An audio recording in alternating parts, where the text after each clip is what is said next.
Alright, hello. Today we're going to be talking about reviewing linear and exponential equations.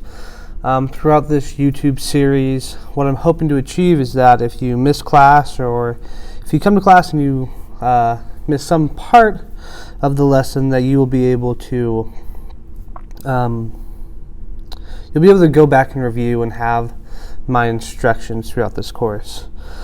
So what we're going to start with is reviewing linear and exponential equations. This is a Term 1, Unit 1, Lesson 1. This should be a review from stuff that you have done previously in Secondary Math 1 in previous years. So during this lesson, you should be able to learn how to recognize, graph, and make tables. So those are some key points right there. Recognize, graph, and make tables of linear equations. You'll do the same with exponential equations. We're also going to go over the order of operations just to be sure that you understand where those are and where they come from. So first off, let's just start with what are equations. Equations are similar to expressions except they have an equal sign. So if you notice here with this expression, there's no equal sign. It is just 3x plus 5. My difference here when I move to the right to my equation is 4x plus 7. So I have this equal sign right here. That's what determines that it is an equation. Now during math, we're going to talk about lots of different types of equations and expressions and those things. But specifically, we want to talk about linear equations. Okay? So linear equations are straight lines when graphed. If we notice in the word linear, I have the word line. Lines are, when we generally think about lines, we generally think of them as being straight lines.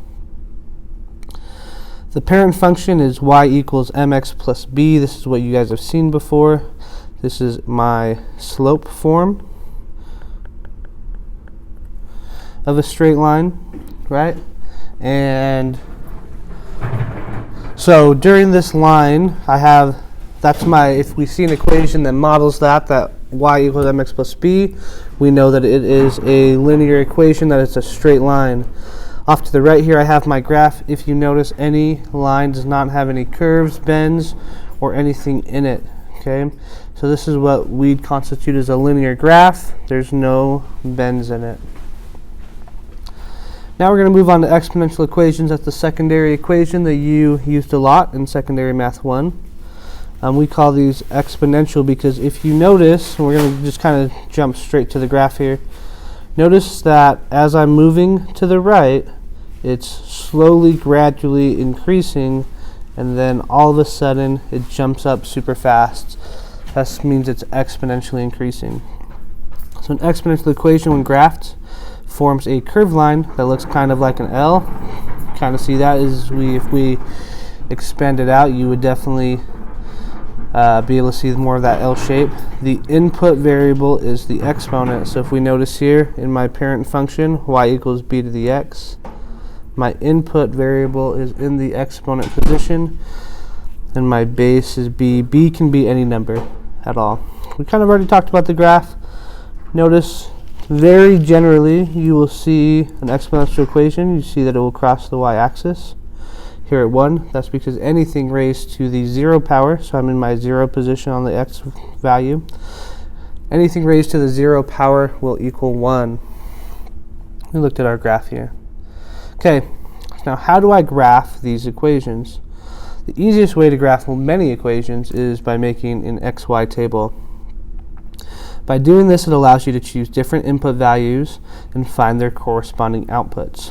Each pair of coordinating x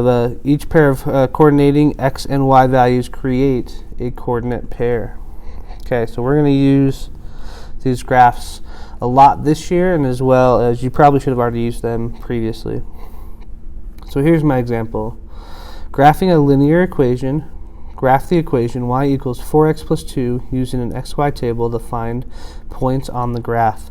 So we're just going to come up with some points. I'm going to change my color here. Alright. So I always like to find when x equals 0, that gives me my y-intercept. And for linear, we just need a couple of numbers, okay? Input values. So in linear, my input, generally in math, my input value is going to be an x. And my output value is going to be a y. So that means I'm going to input my values for x, and I should get something out, which is my output, which is my y. Okay, so if I substitute 0 in for x, we're going to simplify this equation to solve for what y equals. So y equals 0 plus 2, y equals 2. So the key here is when x equals 0, y equals 2. That's what we just found out. Okay, we're going to do the same thing for when it's negative 1. Let's see, we have 4 times negative 1 plus 2. 4 times negative 1 is a negative 4 plus 2. Negative 4 plus 2 gives me a negative 2. Okay, and now we're going to do the same thing for 2. Y equals 4 times 2 plus 2. We get 8 plus 2. 8 plus 2 is 10. So I know when x is 2, y is going to be 10. So now that I have these points, I can now graph this. Remember, we're always going to start here at the origin. That's my starting point, and so my first one is 0, 2. I'm just going to erase that point so we don't think it's part of the graph. 0, 2. So I start at 0 up 2. Then I'd move on to my next point, negative 1, negative 2. I'm going to start back here at the 0, go over left 1 and down 2. Okay, and then 2, 10. I'm going to go 1, 2, 1, 2, 3, 4. Let's see. Oh, I was supposed to go up to 10. No wonder that looks funky. 1, 2, 3, 4, 5, 6, 7, 8, 9, 10. Oh, that looks much better. Now, it's going to be kind of weird here on the screen because I don't have a straight edge to make this line perfect. But you guys get the idea. That's going to be a straight line. It's going to be linear. Like we talked about that slope-intercept form. We use that all the time when graphing a linear line. You can use slope-intercept form to help you. I'm in the equation below. So if we look at this equation right here, negative 1/4 is the slope. So my slope is this first part. It's just the part in front of the x. A lot of people want to include that x into it, but the x does not dictate my slope. Okay. It also tells you how steep the line's going to be. So negative 1/4 is not a very steep line. The number on the top is going to tell you the number on the top, or the numerator. That's going to tell you how much you rise up. And the number on the bottom, my denominator, will tell you how much you're going to run. Okay, so we have our rise over our run for our slope. Now in the equation above, we're kind of moving down here. The 2 is the y-intercept. The y-intercept right here tells me where I'm going to start. That gives me a great starting point. So if I were to graph this equation, I would always start at my y-intercept, 0, 2.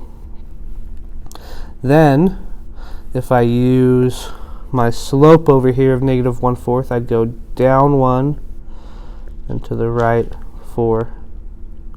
1, 2, 3, 4. And that would be my next point. Down 1 to the right 4. There'd be my next point. And I could continue on like this to create my line. That's a great way to graph any linear line. It's kind of a little cheat. Okay, so now what I want you to do is I would like you to pause the video real quick.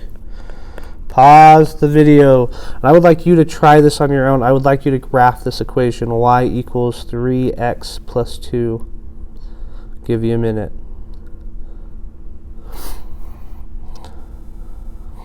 Alright, so you should have paused the video. If you did not pause it right now, pause it real quick, and I would like you to try this problem. When you're done with the problem, unpause the video and we'll continue on. Okay, so we're going to use that second method that I talked about of graphing with using my slope and my y-intercept. Okay, so I'm going to start with 0, 2. Then I'm going to go up 3 over 1. So notice this 3, we can rewrite as 3 over 1. So I have my rise and my run. So up 3 over 1, down 3 over 1. The more points, the easier it is to kind of usually connect that to make it a linear line.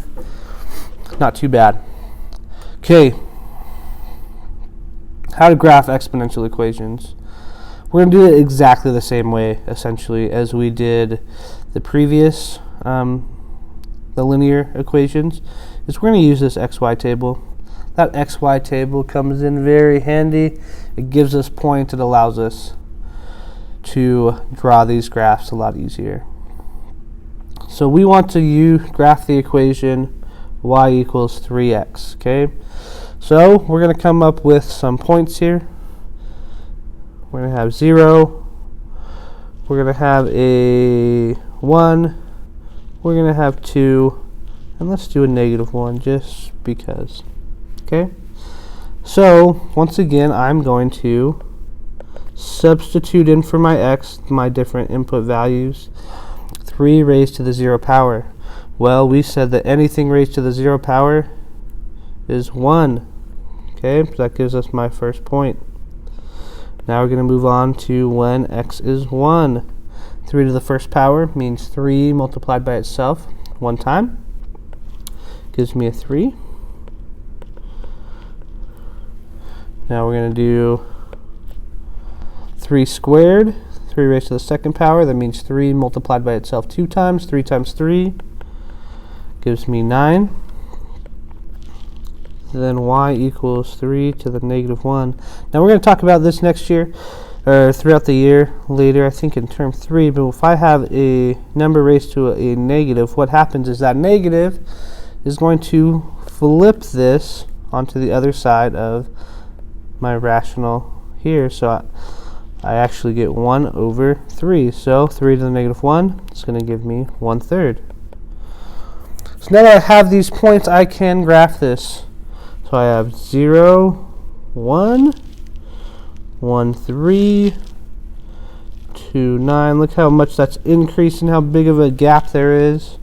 And then we also had -1 and 1/3, so somewhere right there. So notice, see how these gaps in between these are getting bigger the further off I get. And as I go this way, I'm just going to get really, really close to the x-axis. I'm never actually going to touch this x-axis line, and it's going to come up something like that. Okay, so that's my graph of an exponential equation. One of these, part of understanding this is when you do see this, you kind of understand the relationship these graphs have with the x and y axis. So in like this case, understanding that this is never going to cross the x-axis unless I have like a -2 or something that's going to shift everything down to. And we'll talk about transformations later in this term. Okay, let's see. There we go. Okay, next thing we're going to talk about is the order of operations. You should have gone over this before. You should feel somewhat comfortable. This should very much be a review.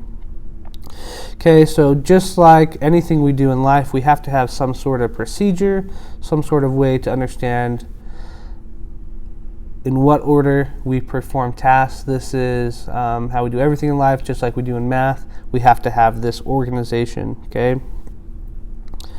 So you guys probably heard the acronym, please excuse my dear Aunt Sally. That's a way to remember the order of operations. The big thing here is once we get to this multiplication and division and addition and subtraction, they're kind of one unit. You go from left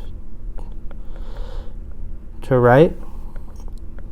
So multiplication does not always come before division. It's whichever is furthest to the left in the equation that you will do first.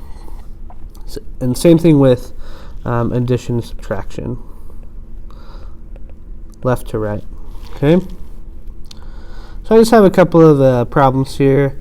I'm going to go through them. If you'd like to pause the video right now and see if you can do them on your own without a calculator, that'd be great. If not, you can just walk through it with me. Okay, so I have my PEMDAS parentheses, exponents, multiplication, division, addition, subtraction. Okay, so parentheses is the first thing I'm going to do. I'm going to start on this problem right here on the left. I don't have anything inside this parentheses. I have this 10 in parentheses right there, but it's already simplified. There's nothing else in 10. There's no other operations that are in there.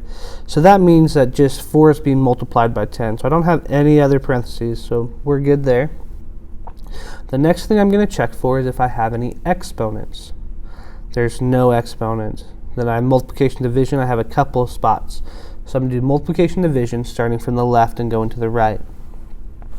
My first multiplication problem is this 4 times 10. So I get 40 minus 25 divided by 5 plus 3. Okay, no parentheses, no exponents, no multiplication, but I do have a division problem. This 25 divided by 5. So notice I'm going to continue to write all the stuff on the left as I'm getting to the portion that I'm going to work on. 40 minus 25 divided by 5 is 5 plus 3. Okay, next step. No parentheses, no exponents, no multiplication, no division. I do have addition and subtraction. So even though addition in my PEMDAS acronym comes first, I'm going to move left to right. So I'm going to do 40 minus 5 first. 40 minus 5 is 35. Plus 3, I only have one operation left to perform. 35 plus 3 is 38. That's how I do that first problem. Now the second problem over here is going to be a little bit different just because I have some more stuff going on. It's a little bit shorter of a problem though. Okay, so the very first thing I'm going to do is I'm going to check for parentheses. Do I have any operations inside parentheses? And do I have that 15 minus 9? I'm going to say 4 multiplied. I'm still going to write that 4. I want to keep everything organized. 15 minus 9 is 6 squared plus 8. Okay, parentheses again. I don't have anything inside of parentheses. We simplified it. I only have this 6, so I have this 6 squared. Exponents is my next thing that I'm going to do. So 6 squared, 4 times, let's see, 6 squared is 36. So remember, if you have a number just next to parentheses, that means multiplication. We will use that quite a bit in Sec 2. Okay, 4 times 36 plus 8. Multiplication is what comes next. No parentheses, no exponents, multiplication, division. So we're just going to come off to the side here and multiply this. 36 times 4, 6 times 4 is 24. 4 times 3 is 12, plus 2, we get 14. So I get 144 plus 8. All right, now this is my last operation. 144 plus 8 gives me 152. Okay, so notice these are expressions, kind of bringing it back. There's no equal sign. If you have any questions, like always, please seek me out. Please seek a tutor out. Sign up for times that you can meet with me. This is the end of the lesson. If you have any questions, like I said, please come and see me. Thank you.